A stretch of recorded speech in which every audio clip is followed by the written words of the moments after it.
मैं कह रहा हूँ, देखो भाई, हम लोग उनको चुनाव में चुनकर इसलिए उनका इंतखाब करते हैं कि वो हमारी नुमाइंदगी सरकार में कर रहे हैं और सरकार से डटकर बात करेंगे, गूंगे बने नहीं रहेंगे, बल्कि सरकार से बोलकर हमारे जो मुसलमानों के मसाइल हैं, जो मुतालबात हैं, उसे वो पूरा करेंगे करके साबिक एक वज़ीर आला ने भी कहा है कि ये उलमाए कराम के डर से इस कन्वेंशन का जो टाउन हॉल में मुनक़िद होने जा रहा है 16 तारीख को, उसके डर से हिजाब का कम से कम जो वादे किए थे 10 वादे, उसमें एक वादा तो भी कम से कम लेंगे करके सरकार ली है। ये तो छोटा फैसला है हिजाब का जी, इससे बड़े बड़े फैसले हैं, जैसे डीजे हलिया मासूम नौजवान जो जेलों में बैठे हुए हैं उनको रिहा कराना, और बैल गाय के नाम पर जी ज़बान बिला वजह ट्रक ड्राइवरों को पकड़ना मारना, वो और बिला वजह गाय के कानून को लेकर एक मुस्लिम समाज के ऊपर कीचड़ उछालना, ऐसा बहुत से कानून हैं जी।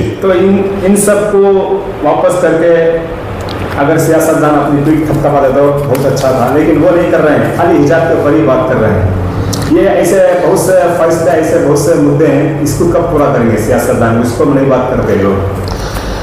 वही मैं कह रहा हूँ, देखो भाई, हम लोग उनको चुनाव में चुनकर इसलिए उनका इंतखाब करते हैं कि वो हमारी नुमाइंदगी सरकार में कर रहे हैं और सरकार से डटकर बात करेंगे, गूंगे बने नहीं रहेंगे, बल्कि सरकार से बोलकर हमारे जो मुसलमानों के मसाइल हैं, जो मुतालबात हैं, उसे वो पूरा करेंगे करके हम उनको इलेक्ट करते हैं। जब इस तरह के, मैंने पहले भी आपको बताया है कि बरसों से सलाखों के पीछे वो बच्चे,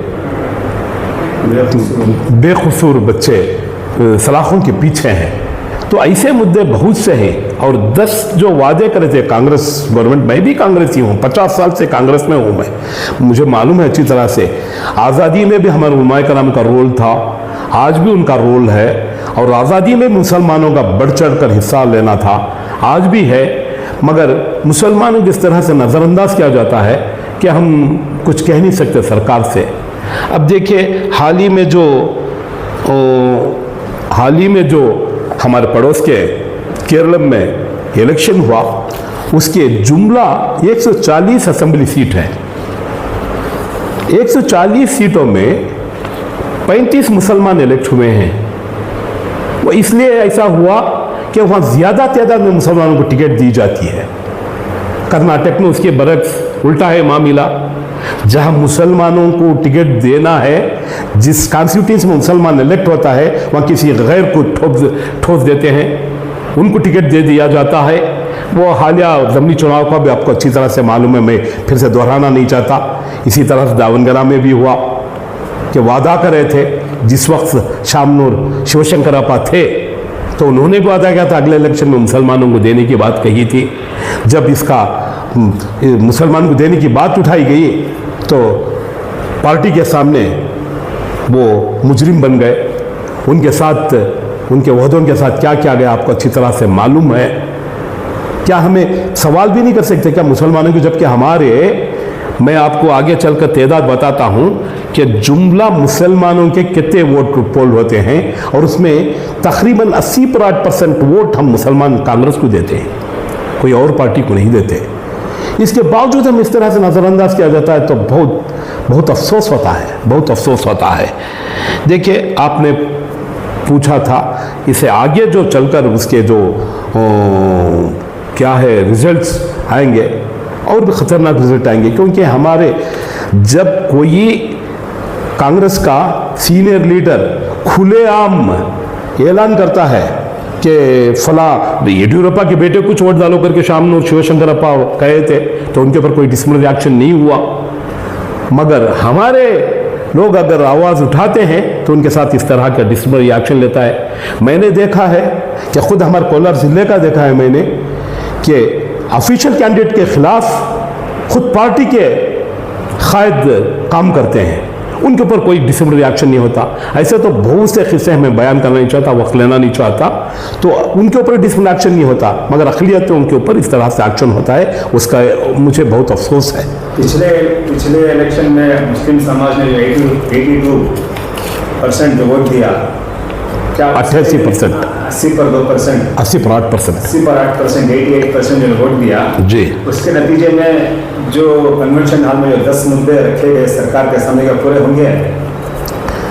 देखिए, यासीन मलपे साहब जो हैं वो 10 मुद्दे भी पढ़े थे, वहाँ मैं तफसील से जाना नहीं चाहता। उसमें 2B को फिर से मुतारुफ कराने का था, और ये जो अपना रिजर्वेशन का है, चाहे वो नौकरियों में हो या तालीम के शोबे में, उसमें 4% देने का मुद्दा था रिजर्वेशन का। और ये जो हेट स्पीच के लिए सख्त कानून बनाने का था, मुसलमानों को गौकशी के नाम पर जो मॉब लिंचिंग और ट्रकों में ले जाने को रोकना, उनके साथ गुंडाइज्म करना, दादागिरी करना, खड़ाना, वो तो लॉ एंड ऑर्डर हाथ में लेकर काम करते, उनके ऊपर कोई एक्शन नहीं होता। तो ऐसे मुद्दों को सब जनाब यासीन मलपे साहब कन्नड़ में अच्छी तरह से एक मेमोरेंडम की तरह पेश किया है। इसके लिए मैं उनका भी शुक्रिया अदा करता हूँ। और इसी तरह से भाई आपने सवाल पूछा था हमारे मुसलमानों के, देखिए मैं एक इंडिया टुडे की रिपोर्ट है जिसके तहत टोटल वोट्स जो 2023 में पोल हुए थे 3,91,55,120 पर 2 कर्नाटक की सरकार को, जो 130 पर 4 असेंबली में हमारे MLAs इलेक्ट हुए उनका, उसमें कांग्रेस के आकर 1,60,08,80,09,305 वोटा पोल हुए कांग्रेस के फेवर में। तो इसमें मुसलमानों के तकरीबन 88% यानी 60,50,000 पर 4,803 वोट मुसलमानों के।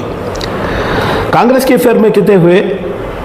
50 पर 1,40,00,000 पर 6,580 पर 2 वोट, यानी टोटल 60,50,000 पर 4,803 पोल हुए मुसलमानों के पोल।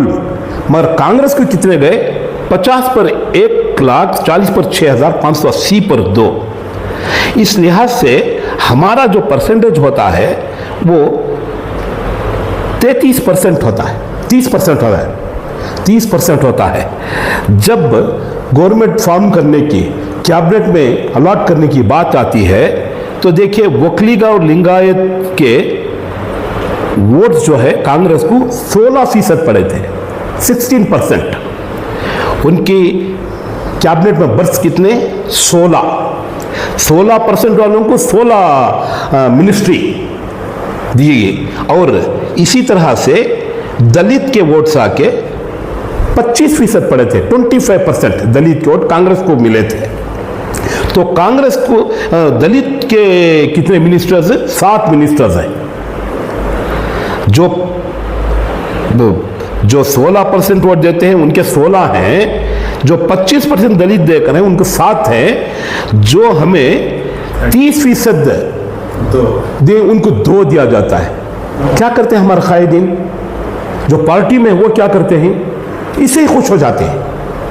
इसके बरक्स मैं बता रहा हूं आपको, केरला में ज्यादा टिकटें देते हैं, 35 सेलेक्ट होते हैं मुसलमान, जिसमें इंडियन यूनियन मुस्लिम लीग के 22, कांग्रेस के 8, CPIM के 4, CPI का 1, कुल 35 मुसलमान इलेक्ट हुए।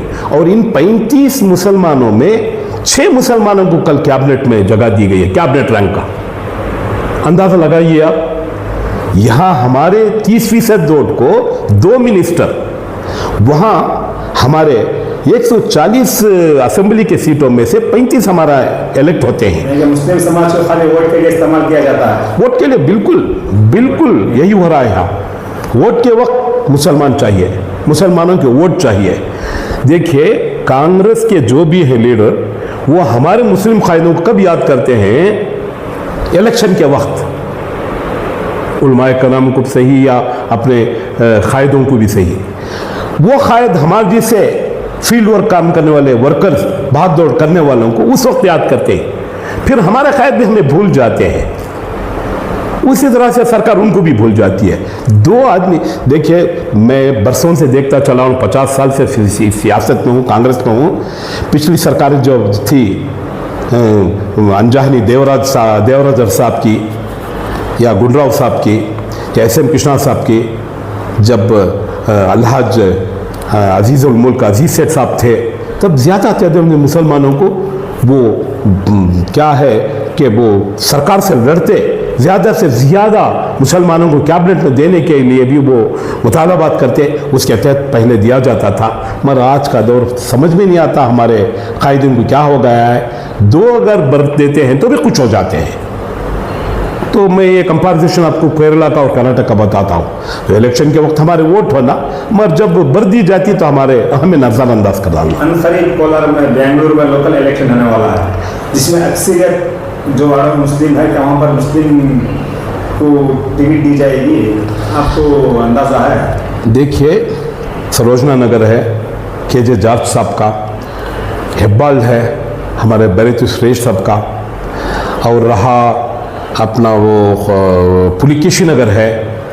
तो इस जगह में ज़्यादा से ज़्यादा तादाद में मुसलमान रहते हैं, हर एक जानता है। तो मैं अब जो सरकार से लगे बंदे हैं उन लोगों से मैं गुजारिश करता हूँ, एक तो ये 10 वादों में एक वादा पूरा है या 9 वादे पूरा करने की कोशिश करें, सरकार से मनवाने की कोशिश करें। और ज़्यादा से ज़्यादा मुसलमानों के इन एरिया में GB का ग्रेट बेंगलोर का जो इलेक्शन होने वाला है कारपोरेशन का, तो उसमें ज़्यादा से ज़्यादा मुसलमानों टिकट को देने की कोशिश करें, तब जानेंगे।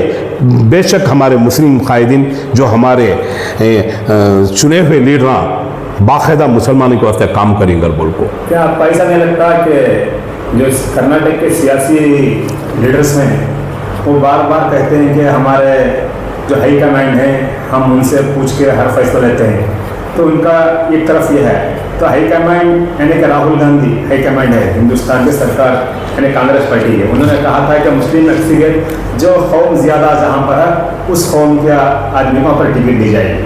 लेकिन उसके खिलाफ वर्जी करते हैं। यहाँ पर एक तरफ कहते हैं हाई कमांड का फैसला जो है वो भी उस पर चलेंगे, और उसी फैसले खिलाफ वर्जी भी करते हैं। देखिए, हमारे जो लीडर हैं कांग्रेस के राहुल गांधी साहब हमेशा कहते हैं, मैं हमेशा सुना हूं उनके ज़बान से, जिसकी जितनी आबादी उसकी उतनी भागीदारी करके। मगर यहाँ उल्टा है, कहाँ है? जैसा कि बीजेपी सरकार में सबका विकास करके बोल के जो झूठे वादे कर रहे हैं, ऐसा ही झूठा लगता है। ऐसा ये झूठा लगता है, क्योंकि जिसकी जितनी क्या है, जिसकी जितनी आबादी के एतबार से हम लोग यहाँ तकरीबन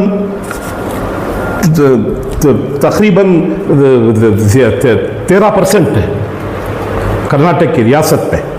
तो 13% रहने के बावजूद हमें कितनी सीटें दी जाती हैं बताइए? कम सीटें दी जाती हैं MLA के लिए, इसीलिए कम इंतखाब में मुंतखब होते हैं, और इसी तरह से वो कम सीटों में से कम। देखिए, हाल ही की कम असेंबली में 6-7 MLA हैं, और काउंसिल में भी, मेंबर ऑफ लेजिस्लेटिव काउंसिल में भी हमारे 6-7 आदमियों को नामजद करना चाहिए मुसलमानों का, अगर असेंबली में नहीं हुआ तो। कन्वेंशन में रखे भी हैं 9 सवालों में से सवाल ये रखते हैं कि मुस्लिम को भी सियासी दुनिया में दी जाए, अक्सरियत दी जाए, वो भी एक सवाल है। तो आखिरी सवाल ये है कि इतने सब कमजोरियां जो दिखाई दे रहे हैं, इसमें किसकी कमी नजर आई? या वोटर्स की, क्या सियासी लोगों की? अब हमें किसको मानकर चलें, क्या उलमाए कराम की, क्या सियासी लोगों को, हमारे जो कायदीन बताते हैं? देखिए, सबसे पहले हम उलमाए कराम की बात को मानना चाहिए। उलमा कराम हैं तो हम हैं। उलमाए कराम कौम के लिए, मिल्लत के लिए किसी किस्म का नुकसान नहीं पहुंचाएंगे। हो सकता कभी कभी लीडर पहुंचा देंगे, कहते हैं कि भाई ये हमारे पार्टी के लीडर का हुक्म है या उसका कानून है, उसका है। पहले ये समझना चाहिए हम पहले मुसलमान, फिर इस वतन के हम शहरी हैं। हमारा वतन हमें प्यारा है, हम इस वतन के बाशिंदे हैं। रियासत के तमाम निज़ाम में जिस वक्त मीटिंग करे, उलमाए कराम ने कहा था अगर जो वादे किए हैं वो पूरे नहीं हुए तो आगे सोचेंगे। तो हम बिल्कुल उलमाए कराम को फॉलो करेंगे, हमारे कायदीन को नहीं बल्कि उलमाए कराम को फॉलो करेंगे। जैसा वो फैसला लेंगे इंशाअल्लाह हम उनका साथ करेंगे, उनका साथ देंगे। और बहरहाल मेरी हमारे कायदीन और लीडरों से गुजारिश है, कोई भी कौम और मिल्लत का मुफाद या मसला है तो तमाम मुस्लिम कायदीन मुत्तहिद और मुत्तफिक होकर काम करें, आपस में तरक्की नीचा बताएं, एक पे नीचा बताने की ना करें। और देखिए, जुल्म सहना भी एक तरह का जुल्म है। हम क्यों सहना जुल्म, जबकि हम हमारे 88% वोट कांग्रेस देते हैं। तो बात करें हमारे लीडरों से, बड़े लीडरों से भी बात करें। मेरे नजर से एक चंद अशार गुजरे, मैं कह देना चाहता हूं, जुल्म इतना भी मत सहा कीजिए, जुल्म इतना भी मत सहा कीजिए। जब ज़बां है तो कभी कहा कीजिए, जब ज़बां है कभी कहा कीजिए। अपने दुश्मन के साथ जमकर लड़े, अपने दुश्मन के साथ जमकर लड़े, आपस में मत लड़ा कीजिए। मैं हमारे कायदीन को कहना चाहता हूं। और रही मेरी बात, मैं भी 50 साल से इस कांग्रेस में रहते रहते बहुत से नशीब फराज देखा हूं। हमारे कायदीन हमें इस्तेमाल कर लेते हैं, हमारे डिस्ट्रिक्ट में सही है, हमारी कॉन्स्टिट्यूशन में सही, हमारे से सीनियर है ही नहीं कोई। इसके बावजूद हमारे कायदीन हमें निशानदेही नहीं करते, हमें ये नहीं करते। जिस तरह से हमें वो क्या कहते, हमें एक अच्छे पोस्टों में, एक अच्छे इसमें लगाना है, वो नहीं लगाते। हम अगर इलेक्शन है तो हम क्या कर सकते हैं बताइए? खायर से दरख्वास्त करते हैं, गुजारिश कर सकते हैं, कुछ नहीं करते। और इसके सिलसिले में भी मैं ये कहने में फख्र महसूस करता हूं। मैंने सियासतदान होने के बाद ये महसूस भी किया हूं और फख्र भी महसूस करता हूं कि एक चंद अशार मेरे नजरों के सामने गुजरे। शेर व शायरी से भी मैं लगाव रखता हूं, अदब से भी लगाव रखता हूं, लिहाजा मैं एक चंद शेर है आखिरी में कहकर मैं अपनी बात को खत्म करना चाहता हूं। तरक्की की फसल हम भी काट लेते, तरक्की की फसल हम भी काट लेते, थोड़े बहुत तलबे चाट लेते। तरक्की की फसल हम भी काट लेते, थोड़े बहुत तलबे चाट लेते। एक पल के लिए भी मैं बेजमीन हो जाता, पल भर के लिए वो जरा ये कर बोलो ना। तरक्की की फसल हम भी काट लेते, थोड़े बहुत तलवे हम भी चाट लेते। मेरे लहजे में जी हुजूर नहीं था, मेरे लहजे में जी हुजूर नहीं था, इसके अलावा मेरा कोई कसूर नहीं था। पल भर के लिए भी मैं बेजमीर हो जाता, पल भर के लिए भी मैं बेजमीर हो जाता। यकीन मानिए मैं भी अमीर हो जाता। मैं नाम का अमीर हूं, मगर अमीर हो जाने के बारे में मैं कह रहा हूं। शुक्रिया, आपके चांस से मुझे मौका देने पर आपका मैं शुक्रिया अदा करता हूँ। अस्सलाम वालेकुम। और हम भी हमारे चैनल के तरफ से, हमारी टीम की तरफ से आपका शुक्रिया अदा करते हैं। नवाज़िश।